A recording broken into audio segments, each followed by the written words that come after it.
Allez, bonjour à tous, j'espère que ça va. Aujourd'hui, on va parler d'une imprimante encore. Alors ça, c'est la cousine de la Epson qu'on a fait la dernière fois. Donc là, c'est une Canon, une Pixma IP6220D. Donc, je l'ai déjà bien attaqué, hein. J'ai pris de l'avance, comme on dit.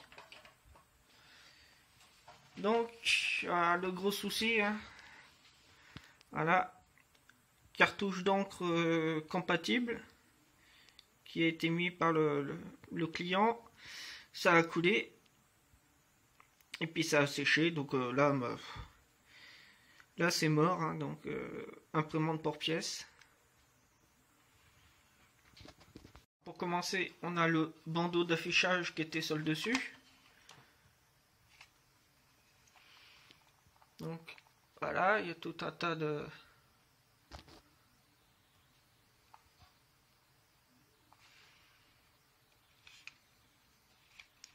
donc là, une nappe venait se connecter directement sur ce connecteur là. Donc ça, je vais l'enlever tout de suite, ça sert à rien, on n'a pas besoin. Ça venait se connecter ici sur le câble nappe. Ce câble nappe, lui, il repart sur la carte principale de gestion qui est encore ici sur l'imprimante. Ici, on a la carte avec ces connecteurs là pour pouvoir mettre des cartes SD, quoi, on va dire. C'était pour mettre des cartes SD, des grosses cartes. Donc on a quand même un microcontrôleur avec un quartz. Voilà, je vous présente l'alimentation. Donc dessus, il y avait deux vis très spéciales qui étaient dessus. Donc une là et une ici. Alors pour arriver à les enlever, j'ai pris une pince coupante. J'ai serré le bout de la vis et j'ai tourné plusieurs fois et après ça s'est dévissé en fait. Donc si je dois le revisser, je remettrai une vis cruciforme, c'est beaucoup plus simple. Alors voici, j'enlève le boîtier plastique. Alors voici l'alimentation, vous voyez, il n'y a pas grand chose, hein. Donc c'est une alimentation à découpage. On a un fusible de protection ici, c'est un fusible microfuse. Un 2,5 ampères temporisé parce qu'il y a le T devant. Alors je vais le prendre dans le bon sens.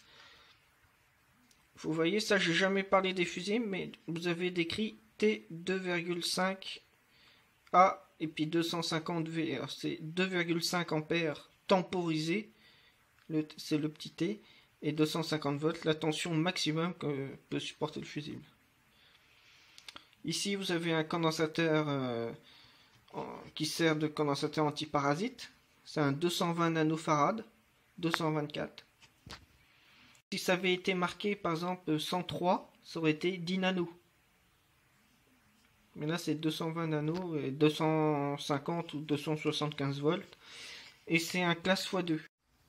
Ici vous avez 4 diodes, ça constitue le pont de diode en fait. Donc c'est un redressement double alternance. Je vous rappelle, si vous prenez un oscilloscope et que vous regardez le 50 Hz, ça va faire une petite vague qui passe en dessous le 0, qui remonte au 0, qui repasse au-dessus, qui revient à 0 et ainsi de suite. Alors double alternance, c'est qu'on va s'occuper de la petite vague du haut et après on va s'occuper de la petite vague du bas. Alors je vais prendre un papier, je vais vous faire voir. Alors je vous ai fait un petit dessin. Donc le trait qui est droit, ça correspond à mon 0 volt. Donc en fait, c'est comme je vous disais tout à l'heure, si vous prenez un oscilloscope, vous allez voir qu'on monte ici. Ensuite, on redescend. On arrive à 0 volt. Là, on est en négatif. On arrive à 0 volt. On revient ici en positif. Et ainsi de suite. Donc c'est sans arrêt, hein. C'est un rythme de 50 Hz. C'est la fréquence. Là, avec un redressement double alternance avec les 4 diodes et le condensateur, entre le moins et le plus, je vais avoir 310 volts. À peu près 310. On peut être à 315 ou 309. Ou... La valeur standard, on va dire 310 volts. Ensuite, on a le transformateur. On reconnaît là qui est en jaune. Ici, on retrouve bien notre MOSFET. Ici, on a un condensateur céramique bleu. Pareil ici. Alors, ce condensateur céramique bleu, là où il se trouve, il est entre la masse secondaire de l'alimentation et la masse primaire de l'alimentation. Donc, la masse, quand je dis la masse, c'est le moins là, que vous retrouvez sur le gros condo. Entre les deux, vous avez ce condensateur. Alors, si vous avez une alimentation qui claque comme ça, vous pouvez le tester, mais même s'il a l'air bon, changez l'optocoupleur. Alors, cet optocoupleur, beaucoup oublient de le changer, ils croient qu'il est bon, et ben non, ça permet la régulation entre le primaire et le secondaire. Sinon, vous pouvez avoir aussi comme panne que vous entendez l'alimentation battre et puis qu'il n'y a pas il y a aucune tension en secondaire de l'alimentation. C'est tout simplement dû au petit condensateur de démarrage. Donc si vous changez celui-là, vous changez l'autre avec, hein, bien sûr. Les deux là. Ensuite, niveau secondaire, que dire, il n'y a qu'une diode. Une grosse diode, donc on va dire qu'il y a 2 ampères à peu près qui circulent à travers la diode. Un gros condensateur de lissage. Là, 2 selfs. Donc il y a uniquement une tension. On pourra la tester si vous voulez, on pourra la mesurer. Ça, il n'y a pas de problème. On pourra faire une petite mesure, ça permettra d'en faire une. Donc le modèle de cette alimentation électrique, c'est AF405-4001BT. Sinon, la vraie référence qu'on va utiliser si cette alimentation est en panne, c'est K30-248 en Canon. Donc, quand je vous disais 2 ampères, j'étais loin, c'est 1 ampère 25. On a 24 volts. 24 volts pour 1,25 ampères en sortie de l'alimentation. Donc là, ils ont même, alors ça c'est super, contrôle au milieu. Je sais pas si vous arrivez à bien voir. Si, voilà, là vous voyez. Contrôle au milieu. Vous avez, c'est dur de, plus 24 volts sur une patte. Et à l'autre extrémité, vous avez le GND. Donc ça sera simple. Pour prendre la mesure, on aura 2 fils à mettre. Donc ça c'est pour la partie alimentation. Maintenant je vais reprendre l'imprimante. Alors ici on a le moteur d'entraînement du chariot des têtes. Donc là c'est pareil, je continue à démonter. J'enlève la courroie. Voilà. Donc il va falloir que j'enlève les vis un petit peu partout. Je vais récupérer le moteur bien sûr. Alors ici vous voyez, vous avez un disque en plastique. Vous allez peut-être mieux voir par là. Ça permet, ça rentre dans un capteur, donc le petit capteur qui est ici. Voilà, là vous allez mieux voir. Il y a le disque qui tourne et en fait, grâce au capteur, on compte le nombre de tours que fait la roue. La roue dentée qui est ici, qui est fixée sur l'axe. Voilà, vous voyez, j'avance. Donc ça, c'est le moteur qui sert à faire déplacer les têtes d'impression. Donc j'ai eu un moteur déjà. Et le deuxième moteur, celui qui fait tourner la feuille de papier, il est ici. Il est juste en dessous en fait. Donc voici les capteurs qui sont positionnés. C'est pour savoir où en est l'imprimante en fait. Où est au niveau de la mécanique, où elle se situe. Donc après c'est la carte de gestion qui fait tourner le moteur dans un sens ou dans l'autre, suivant où est la mécanique, à quelle distance, quoi. Enfin, alors, après, c'est la gestion qui fait déplacer le moteur soit en avant, soit en arrière, suivant où en est la mécanique dans l'imprimante. Ça y est, j'ai fini de tout démonter. Donc j'ai rebranché un peu comme ça sur la table électronique. Donc on peut apercevoir l'alimentation qui est ici. Ah, j'ai quand même passé un coup de scie pour récupérer le modèle de l'imprimante. Les moteurs, donc il y en a un là et un là. La même board, donc la carte logique. Ensuite, vous avez cette carte là pour mettre les cartes.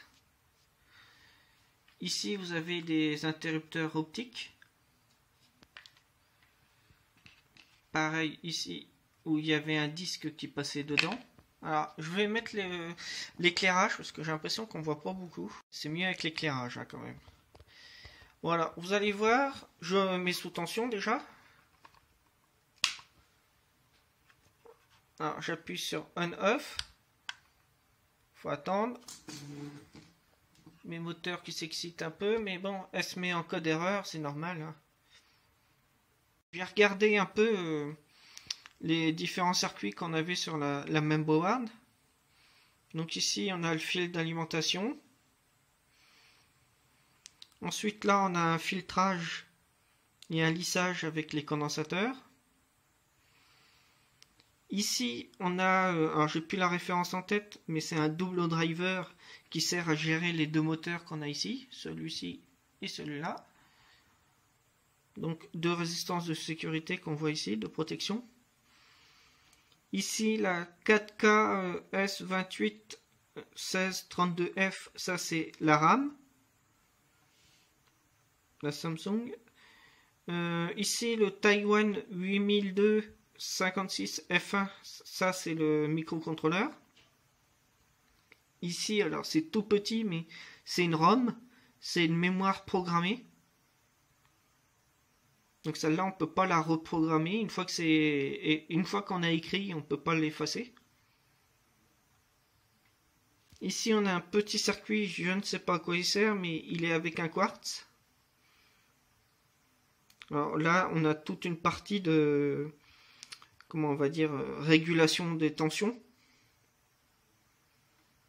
Parce que le microcontrôleur, on ne l'alimente pas avec le plus 24 volts de l'alimentation. Donc il y a forcément des petits régulateurs un peu partout là.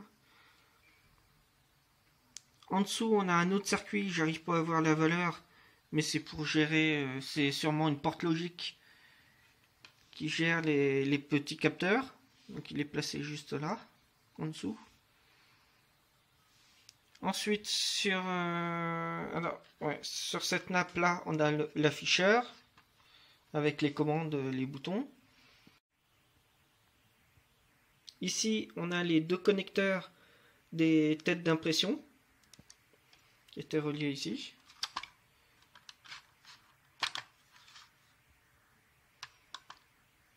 La Canon se met en veille, mes moteurs s'activent. Sur cette carte, donc, on a un microcontrôleur qui gère les cartes qu'on met dedans. Ici, on a un régulateur de tension. Donc ça, ce régulateur-là, il est à récupérer, forcément. Ici, on va rien récupérer, hein, parce qu'il n'y a rien de... Hormis les condensateurs, les quartz et les selfs, comme 331, ça c'est une self, ça c'est à récupérer. Le reste, il y a aussi les réseaux de résistance, comme on voit ici. Je ne vais pas mettre le doigt parce que c'est très sensible. Je vais prendre ça, cette petite baguette. Donc, là ici, vous avez des réseaux de résistance. 4 résistances dans un boîtier, là aussi. Donc ça, oui, on peut récupérer les tors.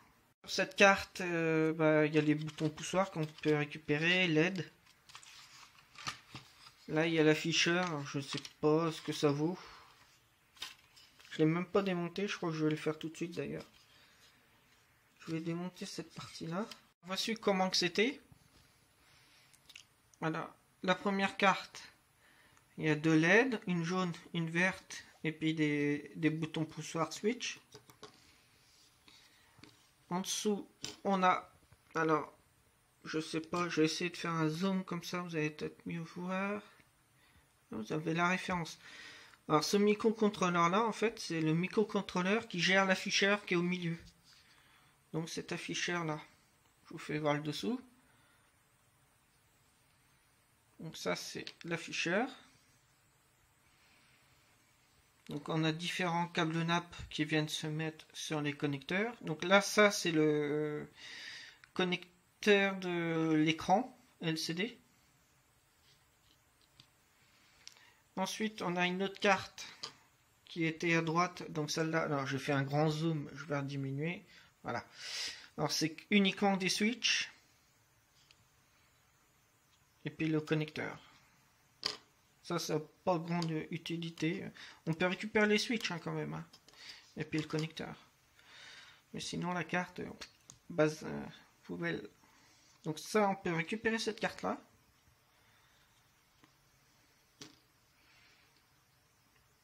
Qui peut servir pour une autre imprimante, par exemple. Oh, je vois la lumière. Voilà. Bon.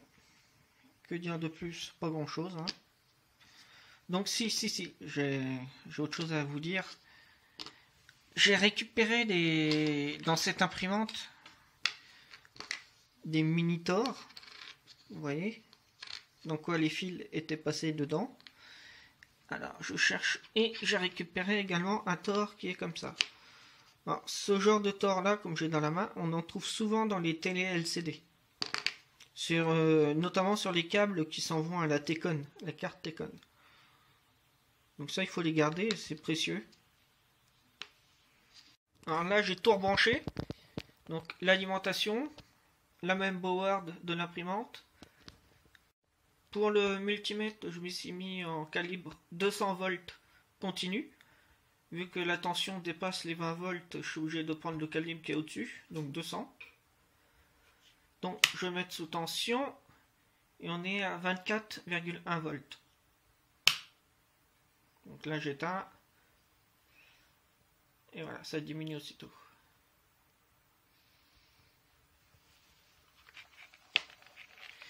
Et si on regarde l'alimentation, elle sort du 24 volts en 1,25 ampères. Et c'est pile la tension qu'on a mesurée. Je vais refaire la mesure une dernière fois. J'allume. Et là, 24 volts. Voilà. J'espère que cette vidéo vous aura plu. Vous aurez appris pas mal de choses qu'on n'avait pas encore parlé. Si vous avez des questions, surtout n'hésitez pas à les poser, soit ici en dessous de la vidéo, soit sur le forum d'électronique Triac FR, si vous avez un problème sur un ampli audio, sur un ordinateur, sur une télé LCD, plasma, et j'en passe, hein. Tout un tas d'appareils. Venez, surtout n'hésitez pas à laisser, à ouvrir un poste, à faire un nouveau poste, et puis c'est très facile. Alors pour trouver le forum, c'est très simple. Soit vous tapez Triac FR dans Google, alors c'est attaché, Triac et FR, tout s'attache. Soit sous la vidéo, dans la description, je vais mettre le lien du forum, Triac FR. Et comme ça, pas d'excuses pour pas venir nous voir, hein. Hormis le temps.